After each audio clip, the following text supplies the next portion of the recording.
What gifts are we expecting this Christmas, or what gifts are we asking for this Christmas? Something shiny, or the latest tech, perhaps, or perhaps we're asking for a different kind of gift.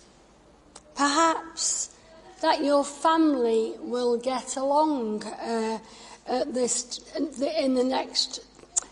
will get along in 2023 just for a change. Or at least they'll get through the Christmas lunch without having an argument. Perhaps you want your long-lost son or daughter to come home. Or that your luck will change. You will have enough money to pay off your debts, or pay the arrears on your mortgage.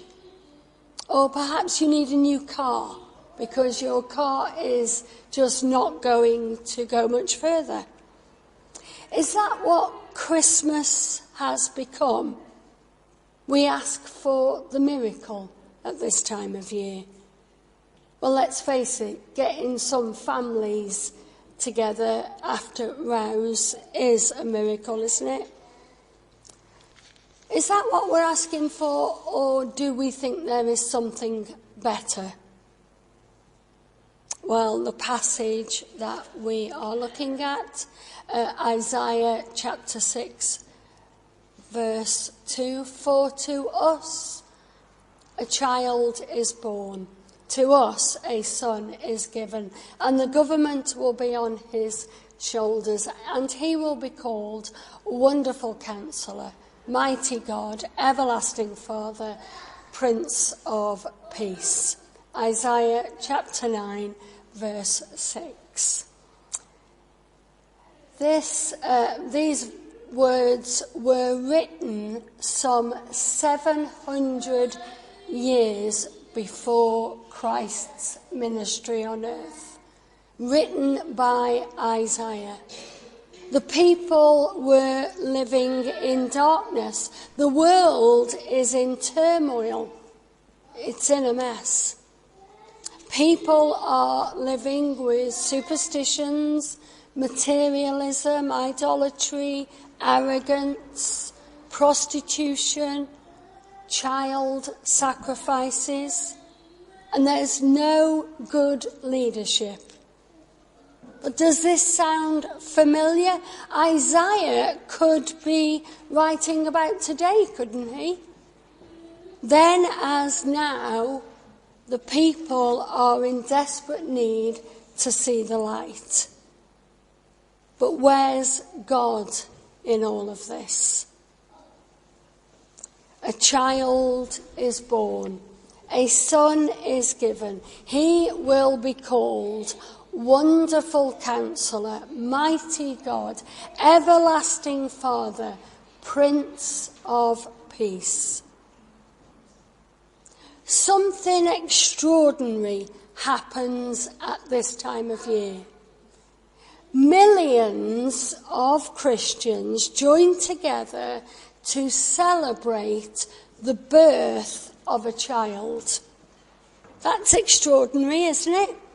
Millions of people celebrating the child that Isaiah wrote about. So is he this child that was long awaited? Is he the child that is the greatest gift that can ever be given? Well, later in chapter 7, Isaiah's prophecy continues. The Lord himself will give you a sign. The virgin will conceive and give birth to a son, and you will call him Emmanuel. God calls this child Emmanuel, the name that means God with us. God gives this child that name, Emmanuel. So God is telling us something important about this child. The prophet Isaiah has prophesied.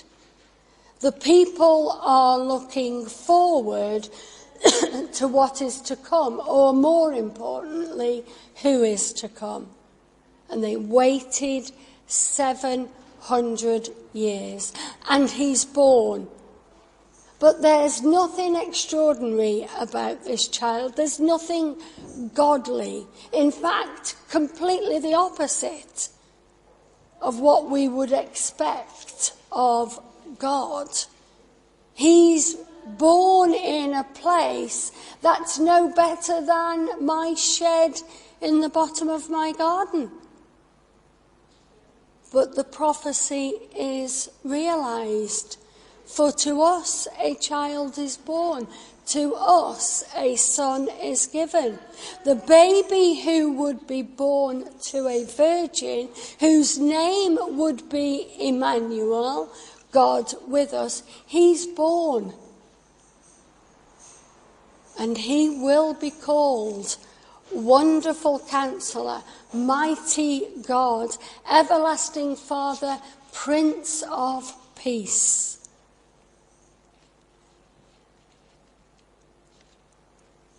This child born to be God is with us. And he has expressions of humanity in his character. Counselor, Father, Prince. These are human characteristics, aren't they? But then there's the expressions of deity and authority, mighty, everlasting, peace giver. Isaiah tells of a child that will come with a sovereign character. Is this the child that Isaiah prophesied? He will be called Wonderful Counselor. How often have you opened your mouth and words fall out and your brain is screaming, no, don't say it. Did I really say that out loud? I think it's called not engaging your brain before opening your mouth. Something I know only too well. But there's no place in Scripture where we hear Jesus doing that. Even with the numpties Jesus had to deal with, there's not a time when he speaks out of turn, or speaks to the wrong person, or a time when he should have been silent and wasn't. Everything that came out of the mouth of Jesus was wise guidance, wise advice, wise leadership. His words for every person in every situation were the right words. Every word flawless. Jesus has no reason to apologize for what he says. His guidance, his counsel, is not just good, it is wonderful. Every act, every word, wonderful. And look at the wonders of his work. The plagues in Egypt. Who else could do those if not God? Providing for the Israelites in the wilderness. Who could provide if not God? The crossing of the Jordan. Who could separate if not God? All the wonders of Jesus' miracles. Who could raise the dead, cast out demons? Who could bring the lame to their feet? Who could feed the thousands if not God? There is no doubt that the wonderful God is at work in history. His advice is always worth listening to. His instruction is always worth following. Solomon's wisdom was nothing compared to the wisdom that Jesus holds, because his wisdom is the wisdom of God.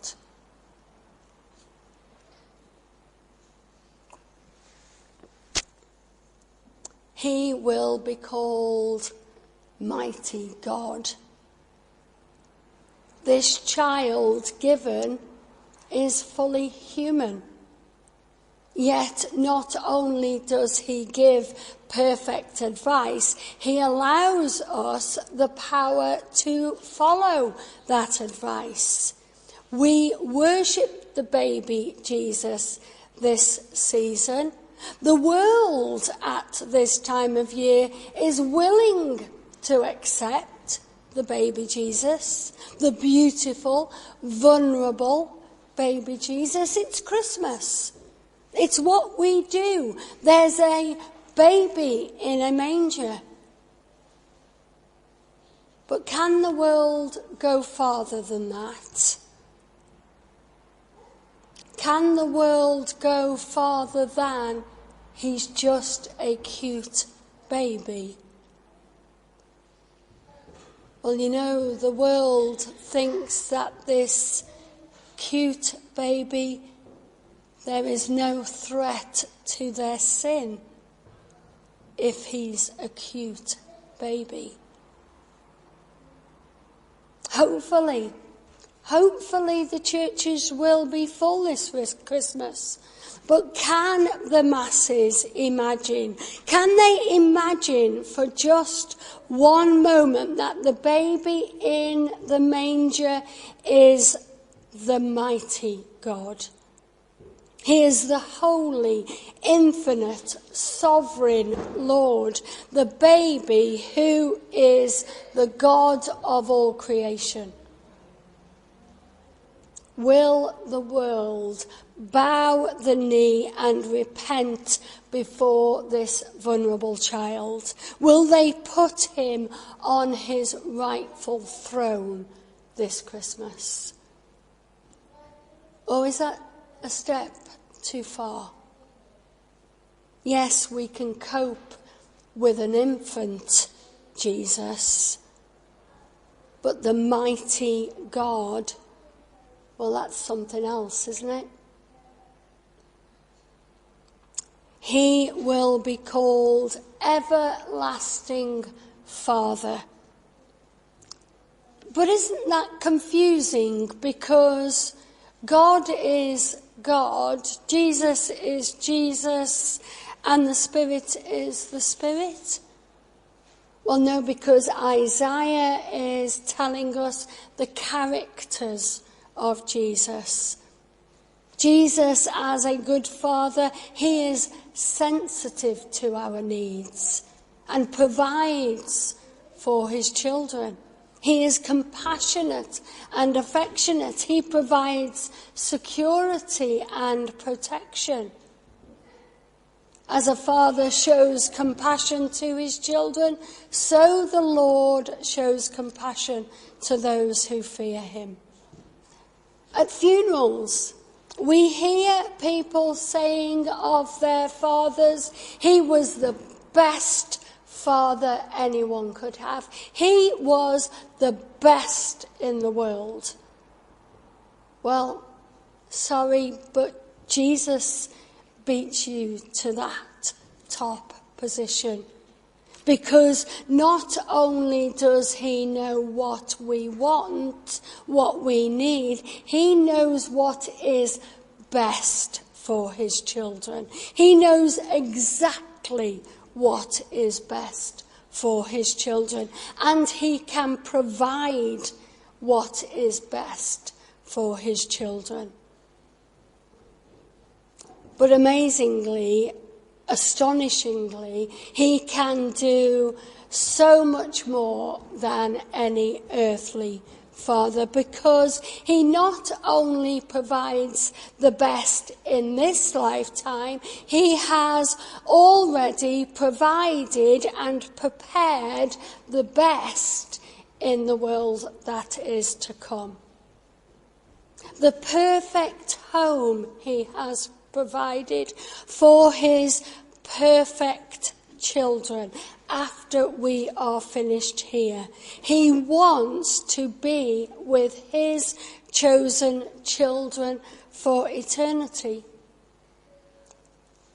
But perhaps you're thinking at this moment, well, I'm far from perfect.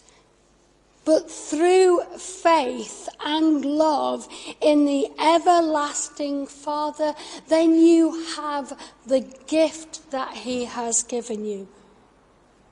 You are perfect. He will be called Prince of Peace. He is our peace. According to Paul, the enjoyment of peace is an essential part of belonging to God's kingdom. Peace is what we gain when we are made right with God through faith in Jesus. Peace is what we gain through the death of Jesus. As Jesus was leaving his disciples, it was peace that he promised them. When he was risen from the grave, he spoke the words, "Peace be with you." But honestly, who is feeling peaceful today? The world is in turmoil. The cost of fuel and food, it's such a worrying time, isn't it? The mortgage still has to be paid. Children are reaching the age when they step out and take their own direction. Employment, illnesses, these things cause us great anxiety. So how do the believers in Jesus say we have found peace? Well, we can say it because we know that there is better to come. Jesus is the author of life. Wonderfully, simply, because of our faith in his life, his death, and his resurrection, we will gain life. We are saved. The wonderful Counselor, the mighty God, everlasting Father, is the one who will give peace. Jesus, speaking to his disciples, do you believe a time is coming, and in fact has come, when you will be scattered, each to your own town? You will leave me all alone, yet I am not alone, for my Father is with me. I have told you these things so that in me you may have peace. In this world you will have trouble, but take heart. I have overcome the world. The day is coming when Jesus will bring peace to the nations. He will conquer all opposition to his rule. He tells us not to worry, not to be anxious about the concerns of this world, the concerns of life. He tells us to trust and believe that he is our peace. Christmas can be a real time of concern for families. Children want the latest gadgets and the latest iPhone, and everything costs a fortune these days. As a little girl, I loved two things at Christmas. Dolls. Dolls I loved. And one year I received twin dolls. Oh, they were just beautiful. And the other thing, and some of you may remember this, was a sock at the end of my bed with an orange and a 50-pence piece and a blue riband or a penguin. And it was lovely. And I can see some of you nodding. It was lovely. But today, Christmas isn't about simplicity. For many people, Christmas is about gifts that cost a fortune, food that costs them an arm and a leg, and unfortunately, a lot of it goes in the bin. What has happened to Christmas? For to us a child is born, to us a son is given, and the government will be on his shoulders, and he will be called Wonderful Counselor, Mighty God, Everlasting Father, Prince of Peace. I love thinking about the gifts that I will give to the people I love. But what if there's no money for gifts this year? What if money is too tight? What if it's a choice between heating or food or gifts? Well, this passage is good news. This passage is wonderful news, because it tells us that we cannot be giftless. Not now or forever. The child foretold has come. We have received the gift of a child, the perfect gift. But unfortunately, the world has rejected this child. The world has rejected what this child offers. So we must pray. We must pray that the people who come into this church this Christmas season will see the newborn child for who he is. Because as Isiah wrote to the people then, so we write to the people now. Jesus is coming back. We have been warned in the scriptures. We must be prepared, and we must prepare the people who do not yet know it. We don't need flashy gifts. We don't need to spend a fortune. But we do need to accept the child for who he is, God. Then you will know that he is all you need, for he is our wonderful counselor, our mighty God, our everlasting Father, our Prince of Peace. And his rule will have no end.